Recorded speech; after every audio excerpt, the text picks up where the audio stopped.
Sou o Dr. Rômulo Gustavo Pereira, médico gastroenterologista e nutrólogo. Eu vim aqui falar com vocês alguma coisa em relação à doença inflamatória, basicamente os aspectos dietéticos, alimentares, umas dicas para a gente ter uma melhor qualidade de vida com a doença.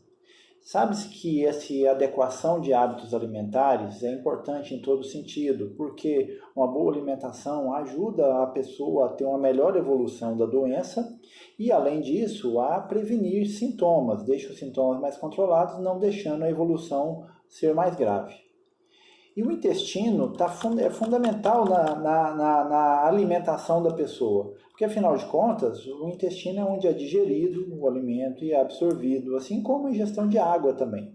A pessoa portadora de doença inflamatória tem mais má absorção, diarreia e outros sintomas que geram muito desconforto e piora na qualidade de vida dos pacientes.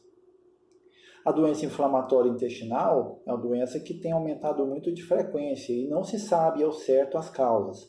Mostra-se uma predisposição genética, alterações imunológicas, mudanças na flora intestinal e, além disso, a questão alimentar, né? Que tem-se estudos que mostram que evidências de que uma dieta pobre em frutas e vegetais e uma dieta rica em carne, principalmente carne vermelha e açúcar refinado, tende a aumentar o risco dessas doenças.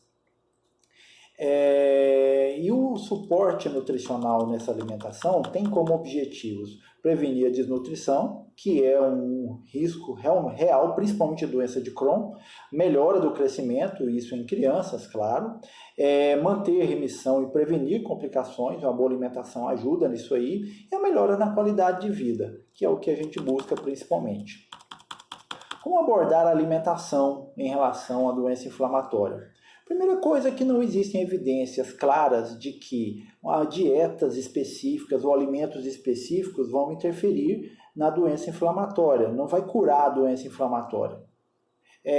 Uma dieta equilibrada, de uma forma geral, fornece os nutrientes devidos para manter a saúde, e isso deve ser buscado.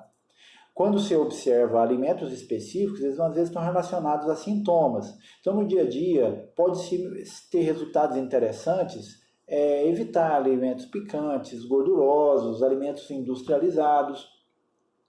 E também tem aquele período, quando a pessoa está em atividade, a gente tem que ter uma dieta com menos resíduo, menos fibras, menos lactose, menos gordura, porque isso favorece o controle dos sintomas.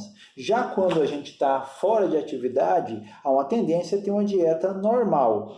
Entenda-se como dieta normal, a dieta equilibrada, a dieta saudável. E essa dieta saudável, o que precisa ter? Primeira coisa, vegetais.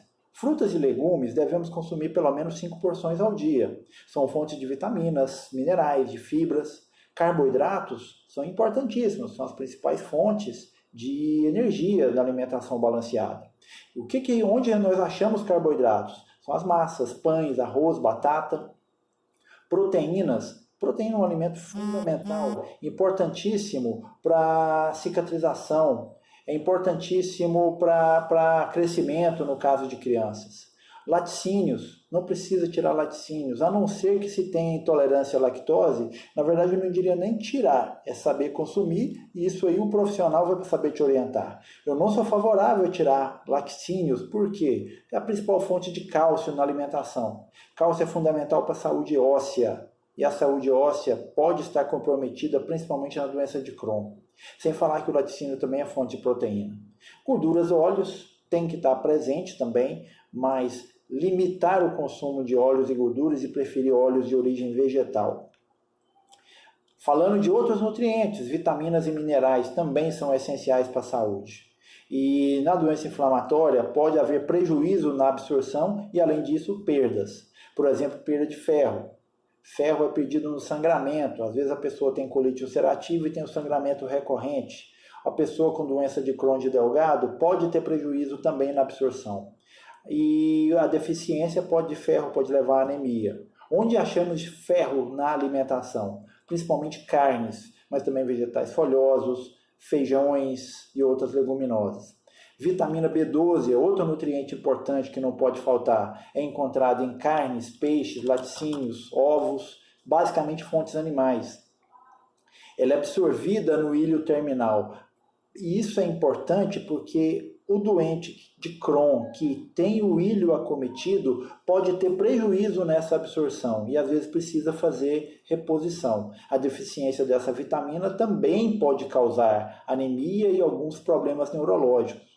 Outra vitamina importante é a vitamina D. A vitamina D, as fontes dietéticas nossas são pobres. A gente adquire vitamina D principalmente em exposição solar.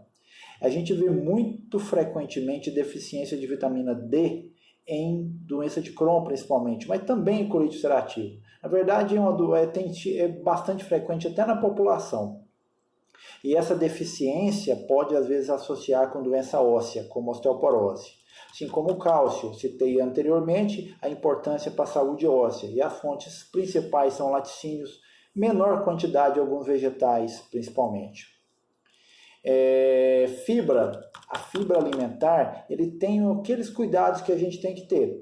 Se você está fora de atividade, tem que ter uma boa ingestão de fibra. Fibra é importante para a saúde intestinal, melhora o ritmo desse seu intestino, evitando constipação. E tem estudos mostrando relação da ingestão de fibra com o menor risco de doença cardíaca, diabetes e até câncer de intestino. Pacientes com doença inflamatória tem que ficar atento no período de crise. Quando está em atividade, é importante uma restrição do consumo de fibra, o que não deve acontecer quando está fora da atividade. E onde a gente acha fibra alimentar no dia a dia? Farelos de aveia, cereais, pães integrais, leguminosas, como feijão, frutas, vegetais, nozes, castanhas, sementes. E quando naquele período de crise, aquela pessoa que tem que restringir fibra, o que deve comer? Sucos coados seriam as fontes, alimentos pobres em fibras. Os vegetais, a parte carnuda principalmente, vegetais sem pele, sem semente, peneirar o tomate pode ser uma ajuda interessante também. Cereais e grãos processados como pão branco, arroz branco, são alimentos com menor teor de fibra. Atenção à lactose. A lactose é importante na questão do laticínio. Como eu falei, a principal fonte de cálcio. Se a gente tem eventualmente uma intolerância à lactose, a gente tende a ingerir menos laticínios e com isso às vezes você pode diminuir a ingesta de cálcio, podendo aumentar o risco de doença óssea. E a má absorção, intolerância à lactose é bastante comum na população geral. Hoje tem se mostrado que o portador de doença inflamatória não necessariamente tem intolerância à lactose. Você não tem que tirar o laticínio de todo portador de doença inflamatória. É comum a pessoa em atividade desenvolver, mas fora da atividade o risco é igual ao da população como um todo. Não é necessário vetar para todos. E outra coisa importante observar na questão desses sintomas de intestino, como dor, distensão, cólica, uma doença que tem sido cada vez mais frequente na população geral, é a chamada síndrome do intestino irritável, que desenvolve esses sintomas e muitas vezes confunde esses sintomas com sintomas de doença inflamatória em atividade. O que você pode observar que falaria mais a favor de doença inflamatória? São a presença dos chamados sinais de alarme, como sangramento, uma perda de peso inexplicável. Isso falaria a favor de uma doença mais significativa.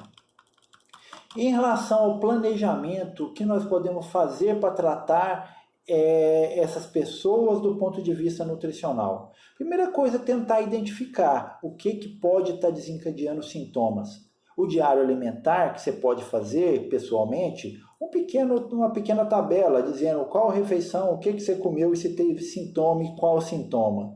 Isso pode ajudar a identificar alimentos que desencadeariam os sintomas e também, eventualmente, avaliar se aquela alimentação sua está fornecendo todos os nutrientes que você precisa. Procura um profissional, médico ou nutricionista, para te passar uma orientação, para te ajudar a interpretar isso melhor. Alguns alimentos podem piorar a diarreia, como os condimentos, alimentos gordurosos, excesso de fibra, laticínios naqueles intolerantes, bebidas com cafeína, com açúcar, com álcool. O que se pode fazer na questão da fibra, eu até citei em cima, remover cascas e sementes, cozinhar os alimentos é interessante. Vegetais, se você cozinha, consumir em forma de purê pode ser uma alternativa legal. Atenção à desidratação. É comum a perda de mais líquido do que o que se absorve em portador de doença ativa, principalmente, mas também quem tem ileostomia, quem passou por uma cirurgia recente. O que você pode fazer para prevenir, para cuidar dessa desidratação? Tomar bastante água, 2 litros ao dia, na maioria das pessoas. Atenção para quando o ambiente está mais seco, mais quente, isso a gente tende a perder mais líquido. E nesses casos tem que ingerir uma maior quantidade. E o consumo de frutas e vegetais também traz junto líquidos e traz sais minerais, que é tão importante quanto. Sintomas como distensão e gases, isso pode ser relacionado à constipação, à própria intolerância e às vezes transtornos de estômago.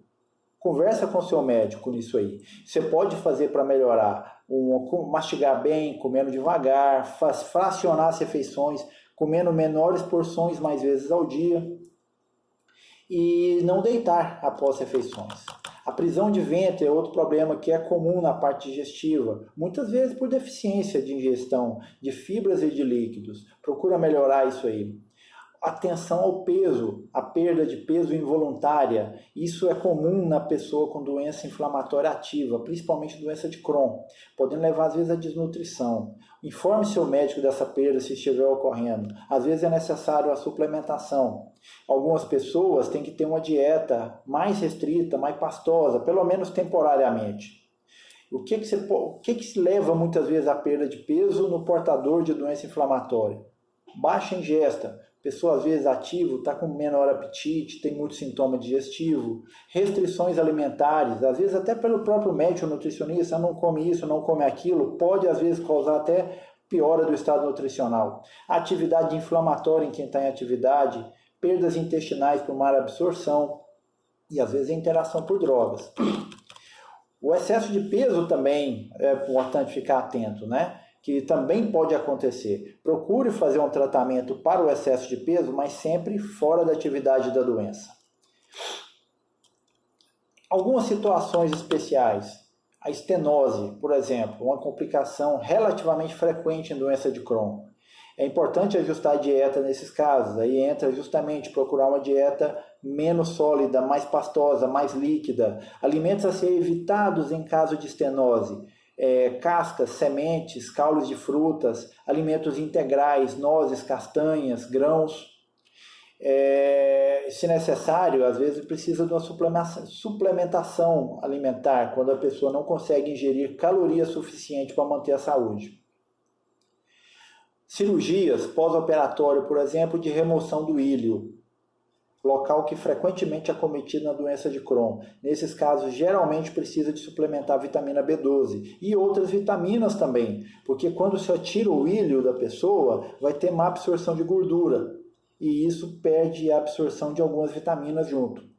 Cirurgia de estômago, tanto a íleo quanto a colostomia. É comum no pós-operatório a pessoa ter um pouco de diarreia, ter desidratação, então tem que ficar atento para isso.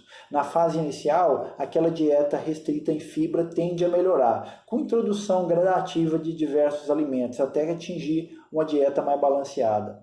A cirurgia de reservatório ileal é uma cirurgia que acontece em portadores de colite ulcerativa, em que todo o intestino grosso é removido e é feita uma bolsa no íleo, perto na região do ânus.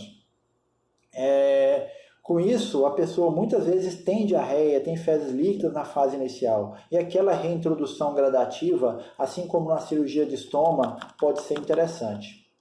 E finalizando, falando um pouco da terapia nutricional. A terapia nutricional é indicada naquela pessoa que precisa no fornecimento de energia e nutrientes que não dá conta de consumir por conta própria, por baixa ingesta, por má absorção e outras coisas. E nesses casos, tanto a enteral como a parenteral. A enteral é quando você leva o nutriente para o intestino, tem que estar com o intestino íntegro, e deve ser a via preferencial nesses casos. E existe a parenteral, em que você fornece os nutrientes diretamente na veia, na corrente sanguínea do indivíduo.